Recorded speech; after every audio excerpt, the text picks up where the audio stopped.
Hello and welcome to another edition of the Big O Show with Orestes Destrade. You got it right. What's going on, bro? You got it right today. Hey, happy Chinese New Year's. I was like, where's he going? Chinese New Year's. It is, isn't it? Yeah. I know you've been to Japan. Did you spend any time in China? I've been to Hong Kong, but I've never been to mainland China. Yeah. You wouldn't come out. No, I wouldn't make it. Keep me for baseball. You'd have to defect again. The Yao Ming. You would communist regimes. What the hell's going on around here? Ming. Whoa. Oh my gosh. You got some crazy news. But good to be back. Good to be on here. Wonderful weekend of extravaganza. I didn't get a chance to get out to Fan Fest. Had some other family things that I needed to do, unfortunately. But 50,000 strong came out.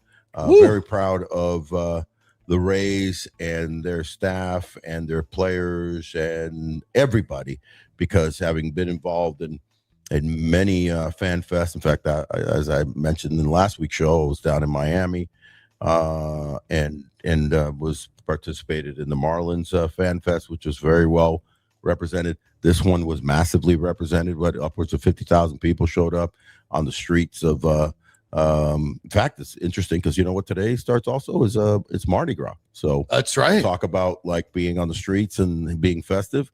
That's what they had on 16th there, and the team did a great job.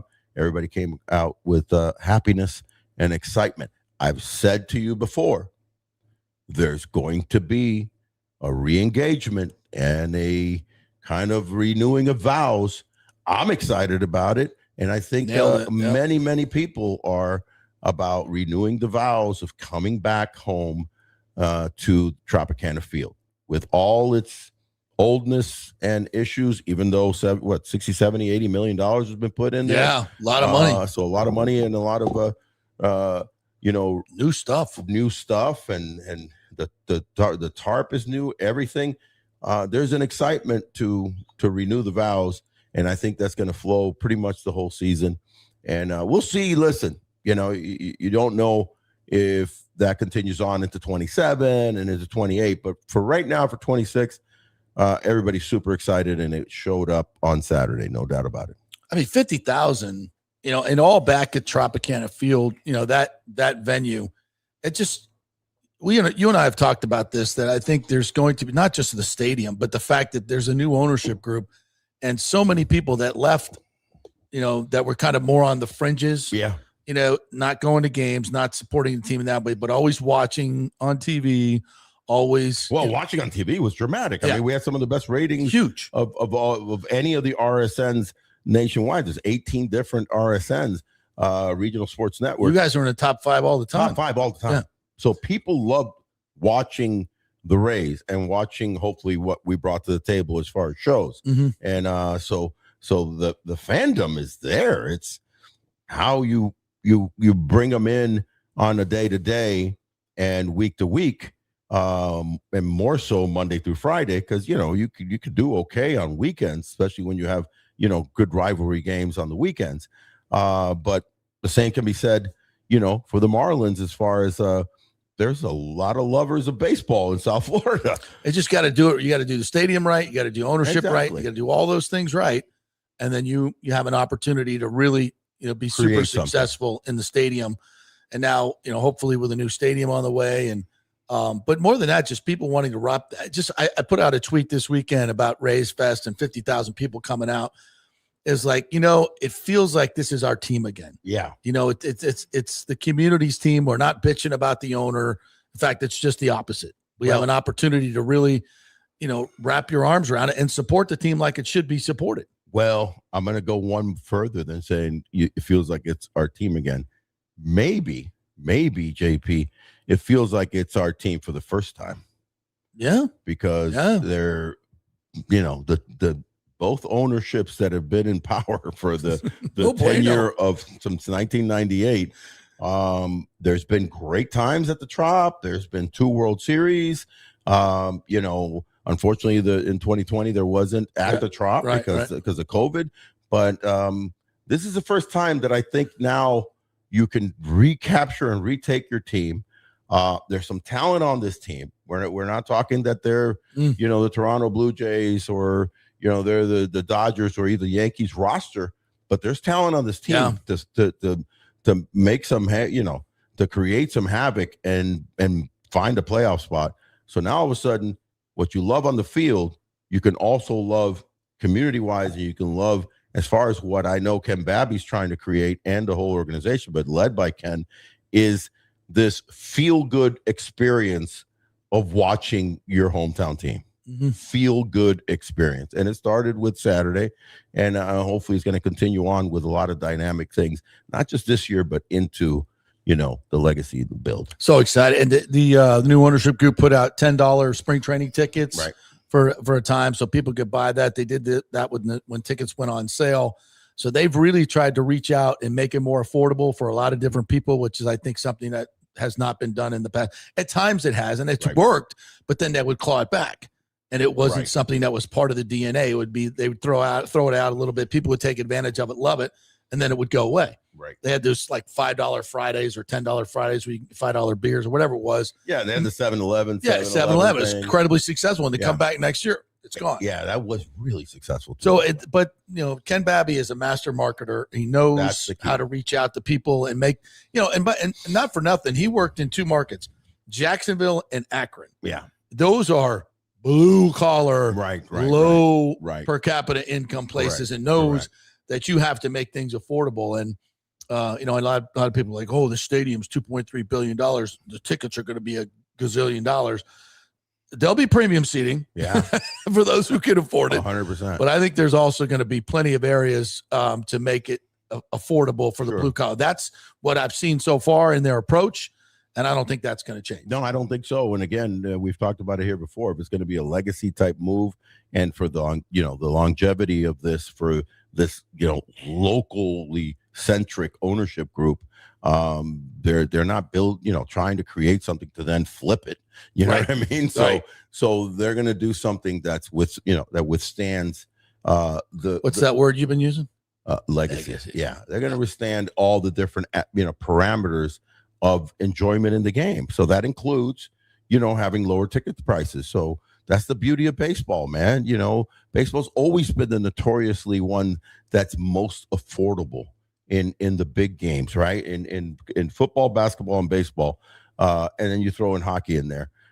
Baseball's always notoriously, dating back to the 50s, where it was like, hey, dollar ticket, 50 cents. That's what baseball, that's why they play so many games. That's why they play so many games. It wasn't supposed the owners can get rich. It was so people could go do stuff in the summertime. And it's okay for the owners to get rich, as long as the community's getting rich. Don't forget the little guy. And in different ways getting rich. You know what I mean? In the totality. So that potential's there. And I think it started Saturday.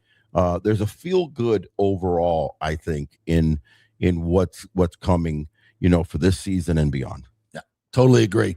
By the way, big thanks to our presenting sponsor, Texas Roadhouse, Wesley Chapel, Tyler and the boys over there, and the ladies, the lovely ladies that work there, always bringing you great service. Yeah, they had a nice little Valentine's Day kind of special. So I'm sure they had a lot of young kids and older couples come over there. So check it out if you're in the mood for a nice juicy steak, or they've got chicken and all kinds. They just do great meals over there. Got everything's fresh. Great service, great meals. They cut all the steaks fresh. Great place to enjoy a meal. So many times you go out, you get bad service, bad meal, and it costs you $1 gazillion. That's not what happens at Texas Roadhouse, Wesley Chapel. It's great stuff. TRWC, baby. Yeah, and the Murphy Auto Group in Kingmakers, Tampa. Genesis of Tampa is their hub here in Tampa. Great place, doing great things in the community and selling great cars for great value. That's what they do at Genesis of Tampa. Go over there and see Mike Murphy, limited partner of the Rays, and all the great staff they have over there, and get yourself a fantastic car. They'll give you money for your trade-in. Always discounts and stuff going on over there. They're always doing raffles. So just go in there and test drive a car, and you're going to get in the raffle for a diamond ring in February. They're doing stuff on Valentine's Day. There's always things going on at Genesis of Tampa. So did you mention the gas? The gas car, that was last month. They're doing a ring this month. Yeah, they're doing a ring. And all kinds of good stuff. So go over there, see them. Great car. Tell them Big O sent you. Yeah. or JP, either one. Either one. You're gonna slam dunk it. I gotta get over there and get my new car. I've been so freaking busy, but Yeah, I'm getting over there. All right, so there's a major breaking news story here. The commenters are already asking you, and you were on my show and you nailed it before the big story came out. Tony Clark is resigning because of some possible improprieties. He'll have his day in court, obviously, but there was some federal investigations going on into some charities that he was hooked to, and he decided to resign. Obviously, it's a critical part of a critical timing with huge negotiations coming up. Massive. And, I had thought maybe this was a good thing because Tony was such a hard liner, but you were right because what's going on. And it's not a good thing. If you're a baseball fan and you're hoping for a quick resolution, if you're a baseball player and you're looking to get rich, this is great. I got to defend my ball players, man. So here, let's go back. So Tony Clark, unfortunately, for the last year, definitely from last year, investigations have been going on at the level of big boy Fed involvement. Was it Eric Adams, type of thing where the feds came in and took all the phones and the computers of the former mayor of New York. They came in last year and when I heard this through the grapevine that they were, confiscating phones and computers over at the New York City offices of the MLB PA, I'm like, okay, Runt row. Did see Tony in January, at the end of January in Colorado Springs. He came and addressed our board, that board being the MLB PAA, the Alumni Association, which I'm a co-chair board member of. And it was strictly about what's to come, the CBA scenario, and just wanted to give us a state of the union, if you will, which was status quo. Players, 95% are on board to fighting the ownership's desire to create a salary cap. Along with all of that, and the reason that the feds came in and all that is because, again, in a big entity, almost like if it's a party, governmental agency, you have a lot of different, other sub scenarios, all of which, by the way, the players are told about it and have to approve certain,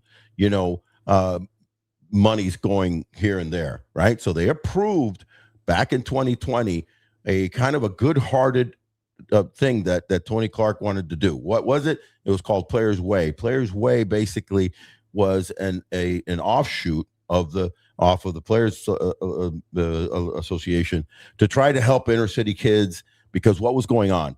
I mean, for the last 20 years now, the travel ball and showcasing has been a multi-billion-dollar industry, and predominantly it's the best players or the wealthier, the richest players, right? It's not so much the everyday, but definitely young middle to upper middle class, all the way up to affluent.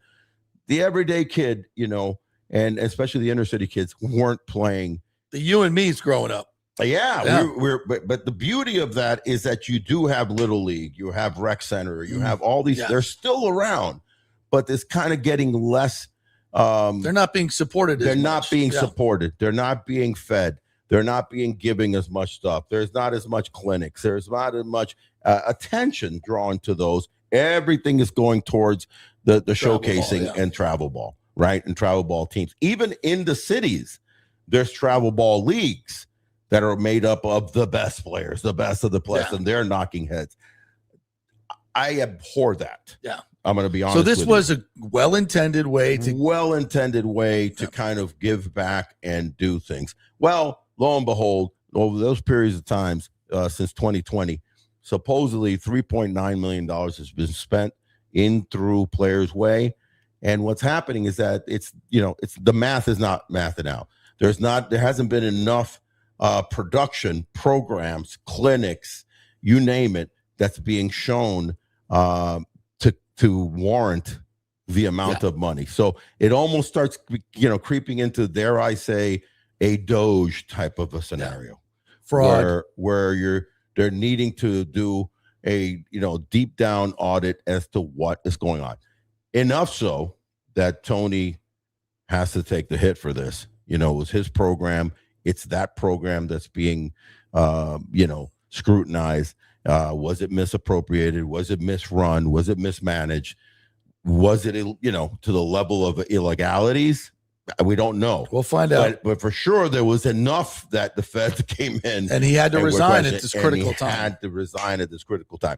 But I will also say this. Yes, it's at a critical time, but it's at a time that because of the investigations that were already started last year, it needed to happen in January or February.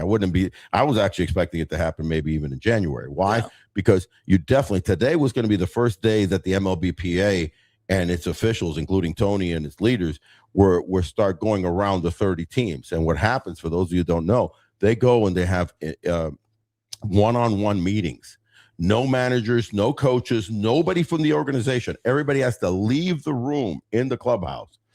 And it's only the MLBPA and its, affiliates, people and the players. That's it. No, clubhouse boys, everybody is out. This is a private meeting, and then they break down everything. So this is the one opportunity in spring training, other than the 30 reps, the individual reps that fly to New York and meet, together representing their teams. This is the one time that they could talk to all the guys at the same time. I always enjoyed those meetings because they were super informative. They gave you what was going on, especially if, I remember the one back in 93 leading into 94. Remember, I was in the middle of, of the worst strike of all time. And the 94 strike, where it ended up being the only season ever in the history of Major League Baseball where there was no World Series, slap in the face to both players and owners. Still hated that happened. Bottom line is that this is the opportunity for that to start. They nipped that in the bud. Tony, steps down. Where does that leave everything, JP? Well, unfortunately, in a much worse place. Possibly in a worse place. Here's where I think. I don't think it leaves it in a worse place per se, because any way you look at it, you would look at it two different ways. You look at it as like, oh, well, maybe some other leadership comes in now and softens the player's stance, so then they could come together and maybe they can compromise on this, infamous elephant in the room, which is the salary cap. Maybe they come together, or they stay the course, and the guy that was right next to Tony is by the name of Bruce Myers, now takes over. Who's Bruce Myers? Bruce Myers is an actual labor lawyer. I do believe, for the players' benefit, you need a labor lawyer as a leader. When they've benefited the most by, quote unquote, beating the owners, it's been with Marvin Miller. It's been with Donald Fuhrer. Having a player being the head guy, I think can, create maybe scenarios like this where you maybe, get a little too heady and you're giving cushy jobs to people in a program that you created. Because that's all. A lawyer would have said, don't do that. Exactly. A labor lawyer is going like, these crossing T's and dotting I's. Not now. Because this is one of the things that's being talked about with this Players Way, is that several jobs were kind of created, again, allegedly, that were cushy jobs. And we're getting for friends paid, and family. For friends and family getting paid, $150,000, $200,000 a year. So it's a bad look for the union. And Bruce Meyer comes in now, and as Bob Nightingale said, it's not like Tony Clark was playing golf with Rob Manfred. Exactly. But these two guys are arch enemies. Yes. Manfred and Meyer they hate each other. Right. Can't be in the same room together. And if we're talking about some Teamsters thing, fans don't care, right? Yeah. But this is our game, and I'll speak from a fan perspective. Please do. This is our game. Right. And we don't want to miss games. Right. And we just see this as billionaire owners and millionaire players. Right. And you're all so effing greedy that you can't come to an agreement on how to egos get involved. How to split the pot. How to split this $15 billion pot about, for playing baseball. So the owner can sit in his luxury suite and you guys can get another yacht. Right. No disrespect. You earned it. You earned it. But this is how the fans feel like. And now especially now, right, when affordability, and we can't afford, we don't have a pot to piss in most fans. Right. And we can't afford to go to baseball games. which is not like you used to. Not like you used to. Right. So this is I've gone through a lot of these as a journalist and a fan, and they're bad. They're bad, and both sides look horrible. Now where we are in the world right now, this is going to look ugly. And if Bruce Meyer wants to make this a bloodbath, and the owners want to dig in, and you want to miss games and miss a World Series, your sport's effed. We don't. There's back in 1993 there were 4 sports. Let's play 3. Hockey was still fringe. Yeah, hockey was totally. You know how many fringe. Sports we have now? How many leagues we have now with WNBA and WNSL and Discipline, volleyball and pickleball and all this. Yeah, and it's all become so niche, but it takes people's time. There are a lot of people that just watch pickleball and play pickleball that used to be baseball fans. Right. And so you want to, the players and the owner, you want to do this protracted shit. You are playing with fire. You are playing with fire. You are. And you better, and this Bruce Meyer guy, I know him. He's a lawyer, and he just thinks myopically about getting as much money as I possibly can for my players, and I don't give a shit what anybody's saying. Yeah, that's dangerous. He's not even just a lawyer; he's a labor lawyer. That's in this day and age, that is very, very dangerous. And I would say to the players, look, you can have a hard ass, right, but you better give him some parameters to work in that are palatable to the fans. Because I'm going to tell you right now, you leave him to his own devices, this thing will last 5 years, and you'll never have a sport, and none of you are going to get paid. Well, I mean, Donald Fear was that guy. He was that guy. He was that guy. But it was a different time. He made players a lot of money. That was the 90s, and everybody was, watching Saved by the Bell and Loving Life. Yeah. There is so much shit going on in the world today. There's so much. You cannot. I'm just telling you. No, but I mean, going back union, to 94 and him being the head of the union. And remember, the 94 deal was a strike. So there's 2 different scenarios here. This is a lockout. This is a lockout. So a lockout means the owners lock out and saying, you're not coming to work because you're not agreeing to our terms.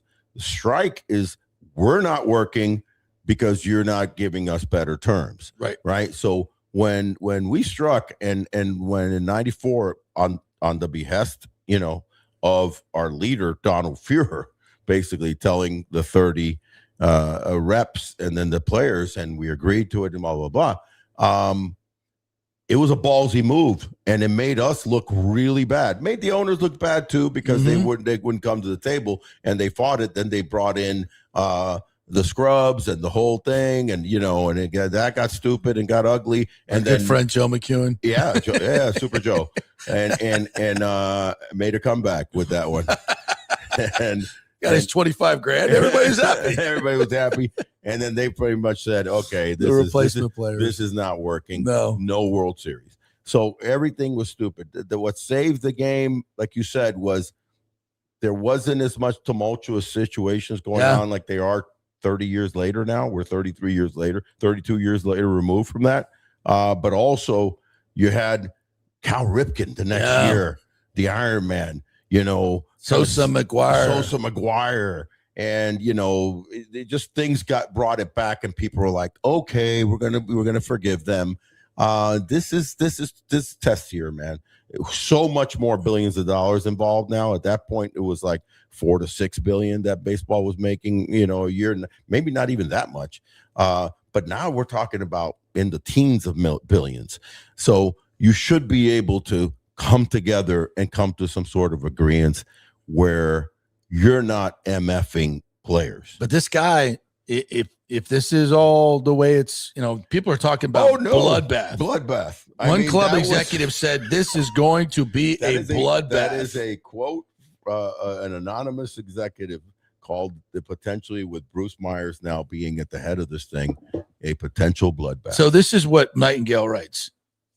It's not as if Clark was golfing buddies with Manfred or grabbing drinks with team owners, but they considered him reasonable. And as a former 15-year all-star first baseman, certainly had their respect.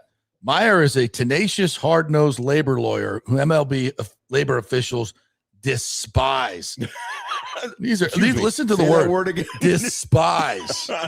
I mean, they called him unreasonable during their last negotiations, frequently clashing, accusing him of being bad for baseball. And now MLB could be dealing directly with Meyer who will spearhead the labor negotiations without Clark's involvement. This, one club executive said, is going to be a bloodbath.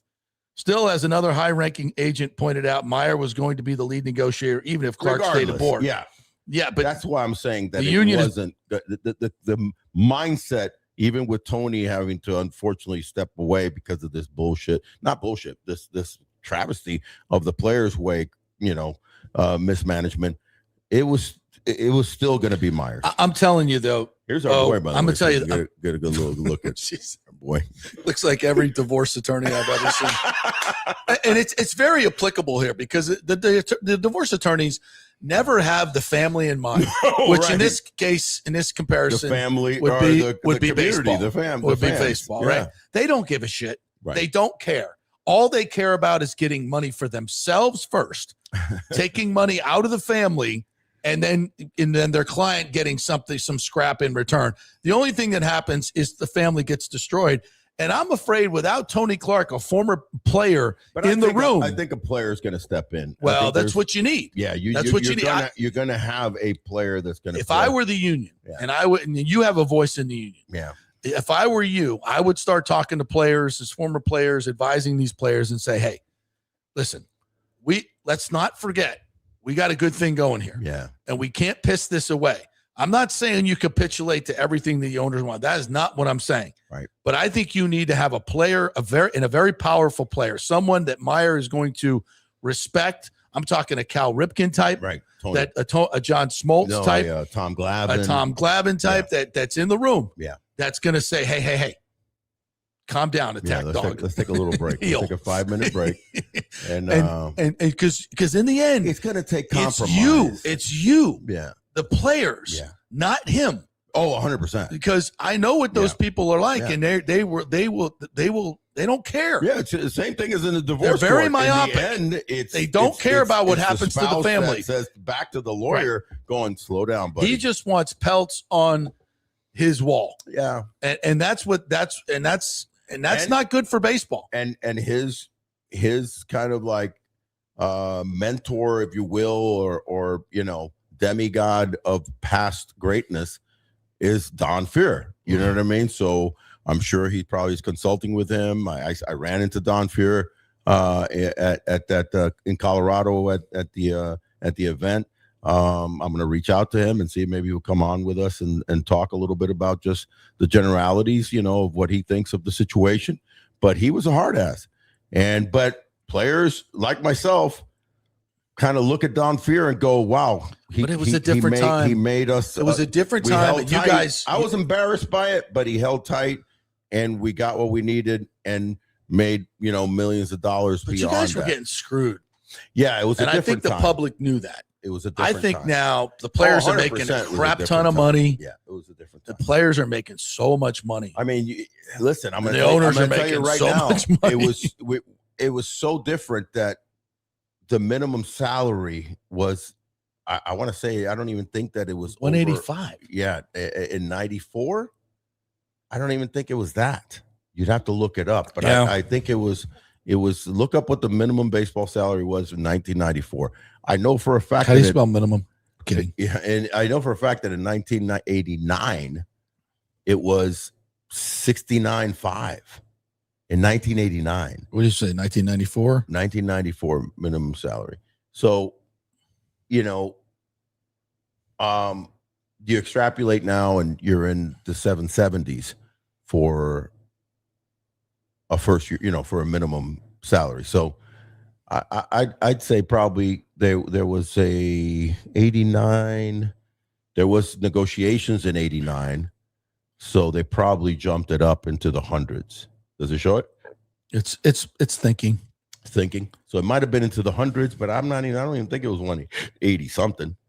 No way. 90 to 90, it was 100,000. 91, 92, 109, 93, 109, 94 jumped to 109.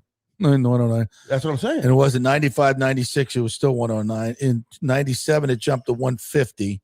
There you 170, go. 200. That was the fight. The fight was a lot, was like the have and the have-nots, and the have-nots. So it doubled from 90 to 9 to 2000. 99. Yeah. Okay. Right. So there's where the fight of holding out and that strike was trying to just, narrow the gap of how much, little they were paying, the younger players. And then there was, a slew of players that were making the $3, $4, $5 million a year. Yeah. Right. Or more at that point. By 99, you had $10 million players.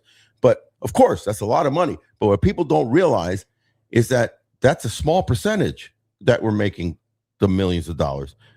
80% are in the other part. So owners are saving a crap load of money, millions and millions of dollars that they were pocketing. And that's fine because it's their business. But at a certain point, the workers, which happens in trucking and in teachers unions, certain times you get to a point where like, okay, we need to come to the table and narrow the gap. This one's trickier because the gap 5 years ago was narrowed quite a bit. They jumped up from 500 to 770, and then some other concessions, including what the luxury tax was going to look like, to benefit the players, right? So it's going to be a higher ceiling for how much a team could go to. Now they can go up over $300 million, blah, blah, blah. So now the owners are like, no, we want a cap, and they're going to fight it. It's all going to be about compromise because the optics with the Players Association right now look terrible. And the optics in general, you just made a great point, for the fandom looks terrible. Just the optics of going to war over this is baseball should be talking about lower ticket prices, right, and coming back to the public, right, because they have a great and opportunity. Adding a couple more teams. They have a great opportunity now with NFL pricing their fans out, NBA pricing their fans out, NHL in some markets pricing their fans out.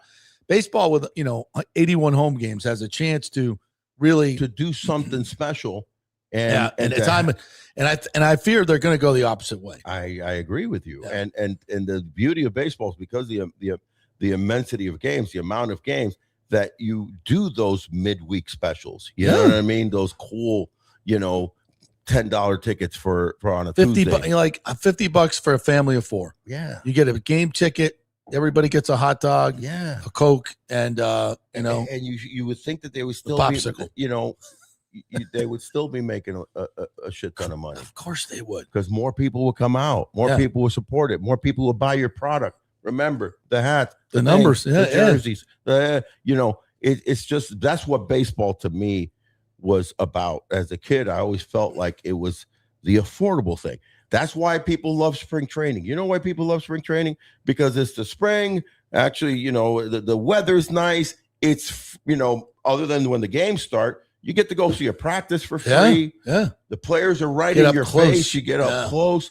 There's no other sport like that. Because even the football practices, you can't compare. Yeah. When they have the summer practices, it's still a little, and fans love that. And the fans even love that. They love that here, but the bottom, it's mainly we're fortunate because we're in a warm climate type place, remember? And a lot of these other northern teams have to go do their summer practices somewhere else. Yeah, we can drive to our spring. We can drive to your summer spring training thing. So the bottom line is like baseball's this is a big blow to the PA, but also a blow to baseball in general. This just does not blow, if you're talking about it like if it's like some sort of election time thing, this is a big blow. Well, a lot of the election. A lot of the experts are saying it's too far down the road to bring in a player to be the union rep like a Tony Clark. And I say I don't know the inner workings of that. Right. But I say there's plenty of guys that have been in the loop with Tony, and you may know their names. There's guys that are in Mike Myers is a former teammate of mine who's also throw out some names. Well, Mike Myers would be number one for me. He's not a super known former player. I just know the actor. Yeah, I know. He was a really good lefty for about 10 years. I remember him. So he's deep in with the MLB PA. Is there an executive council that a group of guys that you know of that are kind of in Tony's sphere? So Mike would be one of them. Mike would definitely be one of them. I'm trying to think who. I'd have to look up their list of guys because I've dealt mostly with. There's the Smoltz. The Smoltz is out there. I know he's been involved. No. As far as players that you would, I mean, Tommy Glavine was a team rep, and I think highly of Tommy. So I could think of a guy like that. There's so many guys that could jump in that the PA now can maybe, if it's not in fold in-house already, that they could reach out to and say, hey, listen, quietly and say, we want to bring you in because this is also a PR move now. Now you need positive PR because this is ugly as hell. So when Myers doing the negotiating, like, is there a presence of the players? I know that he has to take it to the players. There's a board reps, to the board, reps. Right, and they vote. But on a daily basis during the negotiations, is he keeping these players abreast? Like I'm saying, sure. Is there a player in the room that can, talk him off the, again, he's the attack dog. So you have the good cop, bad cop. I need somebody. I need a Mike Myers in the room to protect Bruce Myers, who could go off the. No, that's for sure. No, because a lawyer, I don't care what you say. Anything and agree to anything without right. I understand that, but even in the negotiations, you can't get to the good stuff. You can't get to if the one guy's just completely unreasonable, right? And he's and if he's never played the game and he doesn't understand. No, I disagree with that. I disagree with that. I disagree with that point, because that's almost like saying, JP, that you hire. Again, unfortunately, which is a terrible thing, and I've been through it. You've been through it. A divorce. You hire a divorce lawyer. To do the analogy of not being in the game, he wasn't in your marriage. I know, but I'm sitting in a room with him. Yeah, but you're sitting in the room during the negotiations. Yeah. But if you were, I would say when he's like, "Oh, we're not doing that," I would go, "Yeah, we are." Okay, we are because it's affecting my family. It's not affecting his family. I agree with. It's affecting my family, and there's going to be those type of people to reel him in. But as far as that's what I'm saying, I think you need a bulldog. I agree with you there. You need a bulldog, but you also of a labor lawyer. You need somebody holding the leash. Yeah, because if he gets too far, then you're getting nowhere. Right. And you're setting everything back. You miss half a season. And it's sad, man, because what this did right now with Tony, even though it's technically not about the bottom line of what their stance is, because we're seeing that. We're already seeing the reports that Bruce Myers is probably going to take over. And it makes sense because it's too short notice now. But what Tony's about is just an offshoot possible mistake, right? But what this has done is taking away from this 2026 season and the kind of the glory of, like, for example, the Rays. They're going back to the Trop, and we're not talking about baseball. We're not talking about baseball, but not just that. We're not talking about baseball, but it's bringing all the way back to, holy shit, there is probably going to be a lockout, because for a while, me, even as a former player, but also a fan of the game, I was about the flowery of spring training, and then let's look at the season. Is Carson Williams going to be good? Can Junior repeat what he did? Where is Shane McClanahan? All that beauty of the coolness of spring. Why we love baseball. When it's 0-0, and can they do it? Can they surprise somebody and have this wonderful season? As opposed to, oh shit, there's going to be this massive, and that's even after the season. We shouldn't even be talking about this, but we have to. We have to, because this is bad news. It's looming, bro, and you can only kick the can, as they say, down the road for so long. As Rick says, Mike Myers, the international union rep of mystery. Yeah, baby. Yeah, baby. Not that Mike Myers. I wish he was in the room. Actually, I wish he was in the room, because he would dumb it down a little bit. And make it funny. Some comedy relief, please. What we want for the players is $1 million. $1 million. Yeah, like, every game. No. Maybe like, wait. At Airweed says, Rays announced the giveaways, and every one of them are on the weekends when attendance is always higher. Have some giveaways on during the weekday games. Don't understand. Are they all during the weekend? Huh. Yeah, that's true. It's like, come out on a Wednesday night and get your bobblehead. Yeah, dude. Because that's when you need the attendance. Tuesday, Wednesday, Thursdays are toughies. You know what I mean? Yeah, it was just you and Rich at the Trop with a couple of your closest friends. Because Mondays are usually off days. You remember some of those Yes. Those Tuesday night Twins games. Yeah. You'd be like, you could yell at Rich from left field to right field. Hey, buddy. Yeah, that's the problem with the Trop. Yeah, during the week. But anyway, so let's wrap before we go to comments. Let's wrap this up. This in terms of labor. I'm scared. This is not a good development, and I think the players need to be a little bit more proactive here. Well, they're going to be. I think every player woke up this morning and probably kind of knew that something like this, was coming down the pike, because this was brewing from last year. So internally, and the people in the know, like, I knew that there was something eventually was going to happen with Tony, and he was either going to have to step aside or face this and have a press conference and explain the situation. Which he could not do during this time. Exactly. So stepping aside was the thing. But if I'm a player now, if I'm a current player, I'm concerned, because it does, just have a terrible optic.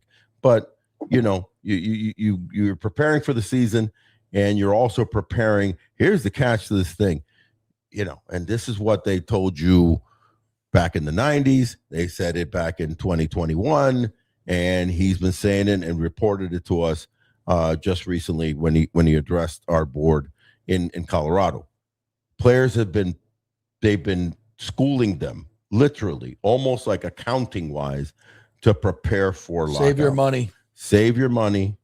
This is not the time to spend crazy, and prepare, because, and again, you're mainly talking to that 60% crowd, 70% that are the players that aren't making all the money, the millions and millions of dollars. So those are the guys that, they're saying, don't be stupid, save your money, and be smart, because there's a real good chance that you won't be getting paid in 27. Yikes. There's a lot of bad factors that are going into this. The teams have lost a ton of revenue from the RSNs, and they'll get it back. They'll rework it because the viewership is still there, but they're going through a time where they have to figure it out as far as how they're going to make money on television. It could end up better for them, but it could end up worse, and it's just uncertain. So that makes it even tougher, because nobody wants to take a haircut. Everybody wants more money on these things, and unfortunately, revenue could go down. And how they make that up is probably sticking to the ticket buying That's public. The problem. Yeah, which is not good. Yeah. So you got a lot of bad things that are in the mix here. At the same time. The timing is bad. That's why I think, cooler heads have to prevail, but rarely do they. I mean, there is, again, I don't want to get political. We were making the analogy of like politics with this and the Doge thing and misappropriation and all that. That's one side of political. The other kind of rumor-esque, and other presidents have come into play for certain labor laws and labor agreements, both for sports and also major, Trump will, I think, put his fat ass in there. I think the orange man will probably jump in and have a say or two. Now, will it make a huge difference? I don't know. It can. But it could. Well, the one thing about whether you love or hate Trump is that he's a very pragmatic deal maker. A businessman. He's a businessman. He doesn't care which side wins. He just wants to get it done. Yeah. And he has a lot of tools at his expense. That's the thing. It's not just him talking, but to force tools. both. Force both. Correct. It's interesting you mentioned him, because this is right up his alley. He'll want to interject himself and come and look like the hero. Yeah, and he has some tools that he could use in the antitrust exemption to make that happen, to force both sides to have, to compromise. To compromise, right? So I think that will come to play. Yeah, I really, really do. He never misses an opportunity. No, and you know what? Then good. It might be good. No, because you might need an outside entity to say, "Hey, okay, listen, don't be stupid. Don't be stupid." And I got a hammer here. Yeah, and I've got tools that I could use. I'll bring you both to the table. And and I like that idea. So compromise, figure it out. Yep. Don't miss a season. You guys will regret that. Yeah, not at this time. Do not miss a season. All right, to the comments we go. Alejandro Noriega, we love you. He's our number one fan here. Says, "Oh, JP, with the news, does this change for MLB any potential lockout next season? Orestes, with all the knowledge you have on pitching, how have you not become a pitching coach?" Yeah, I'm more. I hate pitchers. I love to hit pitchers. Yeah, well, those are the guys that know the best. Like, and know how to attack me. Yeah, yeah. This is what I didn't like. Do this. No, right. I'm joking about hating pitchers. I just severely dislike them. So hate's a strong word. No, listen. I love talking hitting. I love the for years and even still now. Whenever I watch a game or if I'm doing a clinic or something like that, it's the study of this chess game that is pitching and hitting. The hardest thing in the world to do is to hit a round ball with a round bat, and especially when it's moving and dipping and diving at different velocities. So, I understand what pitchers now, especially after stepping away from the game, being a broadcaster. By the way, I got so much smarter about the game. I wish I knew the things as a player that I learned as a broadcaster, because I got to see so many games and see it, from a different level, as opposed to, the level of, okay, I'm a power run producer, so I saw a lot of different aspects, including the pitching and what they're trying to do. So I've learned a lot as a broadcaster that I now, I'm working with a couple of kids. I got one that is heading off to Japan at the end of the month. I got him a job as a young kid out of a Division II college that's going to be playing at an independent league team in Japan. Oh, cool! And you know who his manager is? Oh, Akinori Iwamura. How about that? So Aki's going to be his manager. I'm very excited about it. So I placed this kid on that team. If he does well, hopefully an MPB team will take a look at him. Great. So so those are the guys I've been working with, and I enjoy that. That's awesome. Giving it back. Mike H has an awesome comment here. I love this. You guys bring great stuff to the table.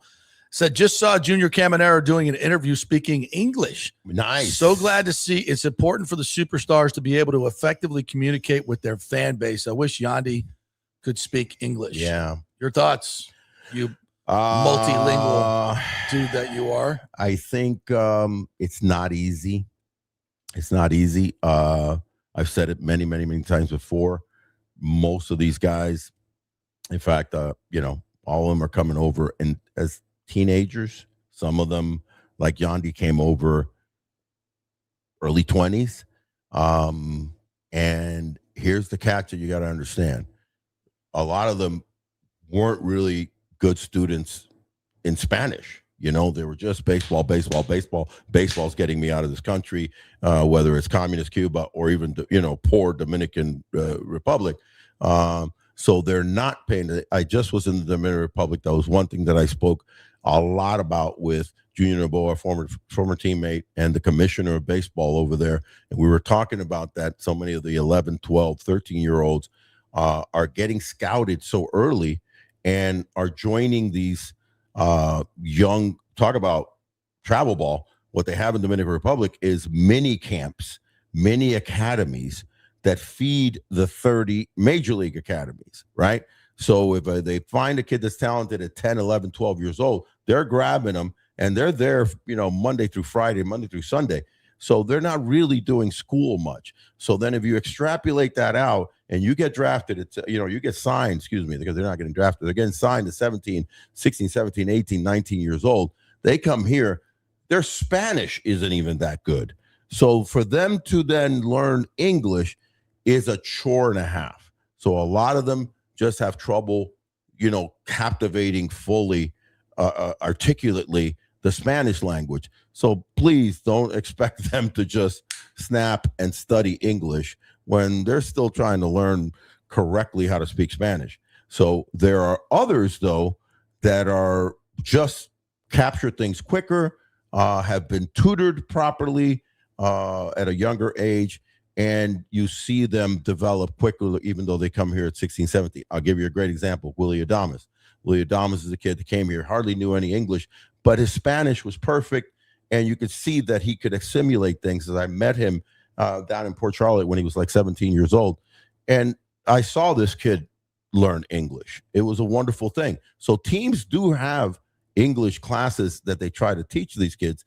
Some of them just aren't, capable of grasping it that easy because of the fact that They haven't even been in school for a lot of years. Right. To learn Spanish. But it's important for them to do. It's important for them to try. But mine is different. I came here at 6 years old. Yeah, but you went to Japan and you learned the language and you became a superstar. I did, but that was a different scenario. I agree. But I'm saying that was a different scenario of like, a lot of things were afforded to you when you go at that level. I agree. You're red carpeted. I'm getting paid big money. I have an interpreter that's with me 24/7. And, I'm not saying that you can't. I already had been to school. I had the capabilities of learning. And your great mom taught you the importance. So I had a mom of a teacher. So there was a semblance of how to study. You don't learn things if you don't learn how to study. And if you haven't learned how to study at 11, 12, 13, 14, 15, 16, and all you know is ballpark, bro, I lived with these guys when I was in the minor leagues and even the major leagues. It's hard for them to learn English because they didn't even know how to study. I knew how to study. I went to Japan and I, learned how to study Japanese. I think I would like to see Junior. Well, it's great to see Junior. It's great to see Junior. So Junior's capable of it. I've been around him a little bit, and you could see that his Spanish is fantastic. I end up finding out quickly what guys at a young age in their 20s, early 20s, or even as teenagers that come over here could possibly capture English by how well they speak Spanish. So if they're speaking Spanish articulately, that means that they've been schooled. And if they've been schooled, then they have the potential of learning another language. Mike H says, who will be the Rays union rep this year, you think, with Pete Fairbanks gone? McClanahan? Right. I would think it would be, a lot of times it's pitchers, they have a little bit more availability of time for certain things, and they have to jump to a meeting or something like that because usually starters tend to be your rep because of their schedule of having off days. I would say McClanahan or a guy like Ryan Pepio would probably be my guys that would jump into the fray. Yeah, I think it might be Pepio. Clevenger trade rumors. Your thoughts? Man, I tell you what, hot and heavy. Everybody wants Clevenger. He's only making 2.4 this year. His strikeout rate is like 33% strikeout, percentage. The guy is a strikeout machine. He's only getting better. He's young. He's got from the left side, wipeout pitches. I hope to God that he doesn't go anywhere. You know what I mean? If he's going somewhere, he's a long-term piece. Well, he's affordable. He's got, you've got a couple of more years still to keep him on the what do you call arbitration. If you trade Clevenger, it better be. I don't want 3 top minor leaguers for Clevenger. I'm wanting, some formidable right-handed bat in July that you're in the race. And he's mashing, and somehow you give up Clevenger. That's a give up, man, because I'll tell you, our bullpen right now is strong as hell. It's super sweet right now. We got lefty, righty, Biggie's back. That guy, has a hell of an arm. If he's fine, mentally and physically, supposedly physically he is, but that dude got, went through a major thing. Yeah. So if he's good, you got the right side, you got Baker, you got Jax.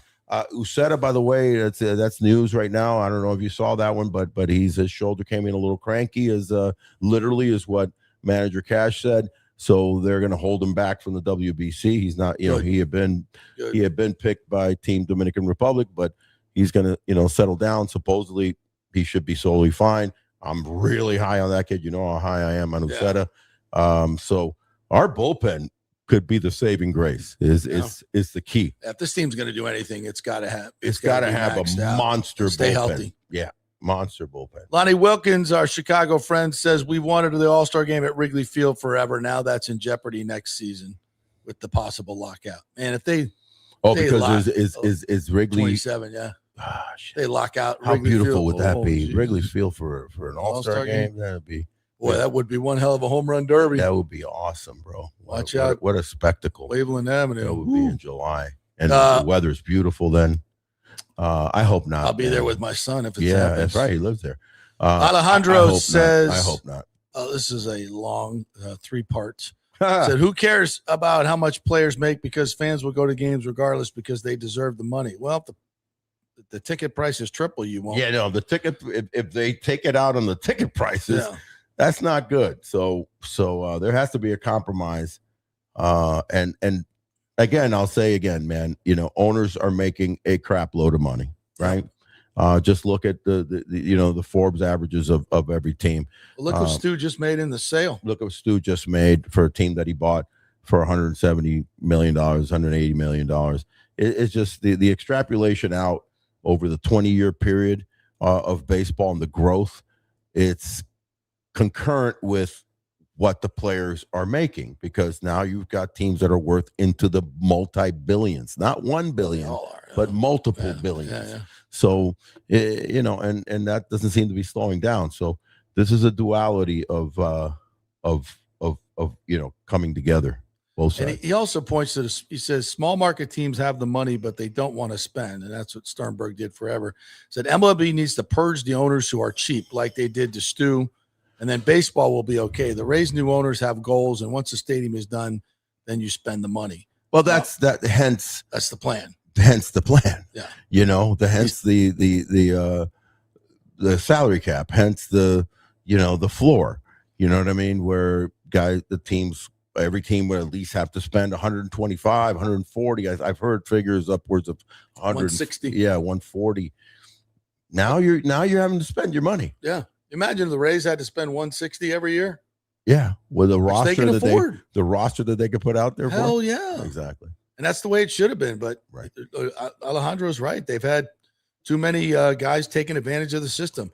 He said, look at the Orioles. They're spending money. The Pirates are spending money. The Rays will spend money, and it's not the players' fault. It's the fact that the owners want to be cheap. Yeah, and that's true. And are getting paid to not spend money. Right. And not only that, and that money was going into their pockets. That's what a lot of people just never understood, because there's all these false narratives in this market that the Rays couldn't afford to spend more money. They were getting $160 million in revenue sharing and central fund money before they ever sold a ticket. And then they wouldn't, like Stu, you go look at the lawsuit, he wouldn't even reveal to his partners how much he was paying himself, how much he was paying Matt Silverman, how much he was paying Brian Auld, how much he was spending in the Rays Foundation. Like he was supposed to give annual reports to all his partners and never did. Right. And wouldn't. And if you're hiding something, there's probably a reason why you're hiding something. Well, so they don't have to. So no, they don't. Well, if you're a limited partner, yeah. Well, no, if you're a limited partner, yeah. I'm saying as far as to, that's why he got sued. Yeah, that's why he got sued. But I'm saying as far as to the public, they don't have to reveal it to the public. Yeah. But you got to reveal it to your partner. Yeah. Airweed says, went to Texas for the Rays series back in 2022, went to weekday games, and every night we got a giveaway. Listen, really? What you don't understand, folks, is this team has never been marketed the way it should. Exactly. Everybody all over baseball. That's why I was saying a while back, I said, this could be the first time that you have a team. By that, I mean the right ownership that's going to make it fun, that's going to be dynamic, and a team that could win on the field. Yeah. Lonnie says, because he works for the Cubs, I feel for the stadium and production and all the ballpark employees when these lockouts happen. Great people who rely on these jobs. Yes. Yeah. Again, really bad look for the owners and the players. If they decide to lock out or, I'm hopeful, man. I tend to be an optimistic guy, but I'm hopeful that something comes about that that creates, that compromise, some way, shape, or form, and that there isn't, at worst, just a little delay in starting the season. You know what I mean? And I'm all right with that because the season's long enough. So if they lose 10 or 15, 20 games, no harm, no foul, because spring training has to start a little later and all that jazz. But man, I'm hopeful that in a, let's say, a 4 to 5 month period, because it's supposed to be starting I believe in December 1, if I'm not mistaken. The negotiations. Yeah, when it officially ends. You can look that up, but I think it officially ends as the World Series ends. So I'm going to say CBA, probably November, the CBA, right? Well, they can do negotiations before it ends. There's going to have talks, but it's not good. No, nothing happens until a deadline. Nothing happens. So, you got November, December, so somebody January, starts losing money, February, March. Nothing happens. Yeah. In a 5-month period of time, you're gonna get to a resolution anyway. So you might as well do it before you lose games, because then you're losing money. Right. Everybody loses money at that point. It's just dumb. But who am I? I'm just a blue collar numbnuts here. Just wants to see my baseball from Hollywood, Florida, baby. Last one. Will we notice any difference in the telecast with MLB taking over production? Actually, I talked to somebody, one of the talent, and they said already that their schedule is being cut back. The sideline reporters. So evidently, MLB is not in the business of overproducing. Right. They're going to trim the budget. Right. You'll see your regular broadcasters, but I think a lot of accoutrement with pregame shows traveling and traveling reporters on the road. I don't think you're going to see that. Right. Yeah. Maybe like the sideline reporter may be shared, but for both broadcasts, like if you have an MLB broadcast on both teams, you'll probably only have one broadcast team and not two. Yeah. I've seen it. They've done that before. Yeah. So we'll see. And if I'm not mistaken, I think ESPN is running the production of that, I think. So, at least overseeing it and sending their staff and their people.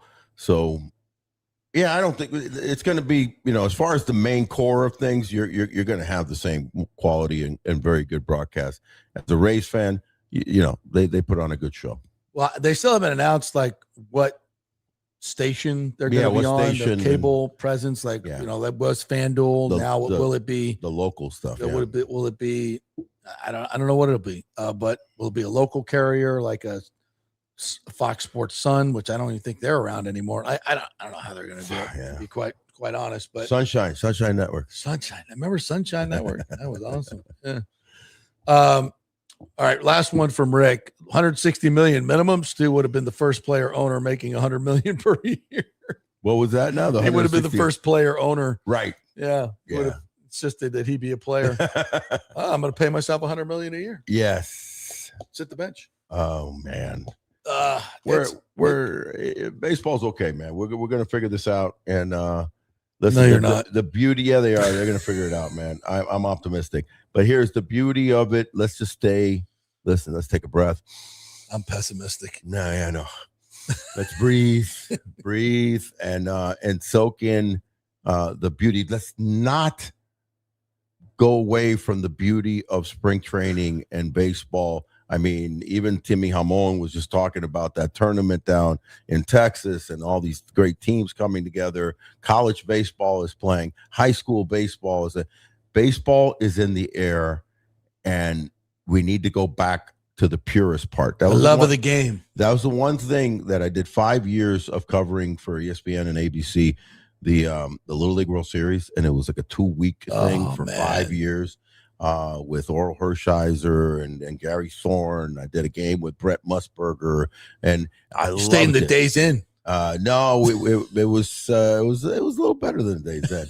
But it was just a beautiful. The reason that I loved it is because it brought me back for those 2 weeks. I got brought back to the purity of what baseball meant to me, and it was little leaguers and just the beauty of the game. And they cried when they lost. 5 minutes later, they're playing ping pong together. Yeah, and they're high fiving each other. Different teams, different nationalities. Let's love baseball for right now, and I'm not one to always kick the can down the road. We're going to have to address these issues. But let's not forget that baseball's back, and it's a beautiful thing, man. I hope they don't forget. I got to end with this because Lonnie brought this up. He says the Sunshine Network was risky. I saw Big O get a massage in the 17th inning on that. 18th. Is that true? 18th inning. Rick says, yeah, that was the Robert Kraft giveaway game. The Robert Kraft giveaway game. 18th inning. A bobblehead with a reach around. I was down by the first base, by the first base dugout, waiting for this game to end, hopefully on a sayonara hit from the 12th to the 16th. I'm down there in the tunnel, and waiting to do the on-field, interview.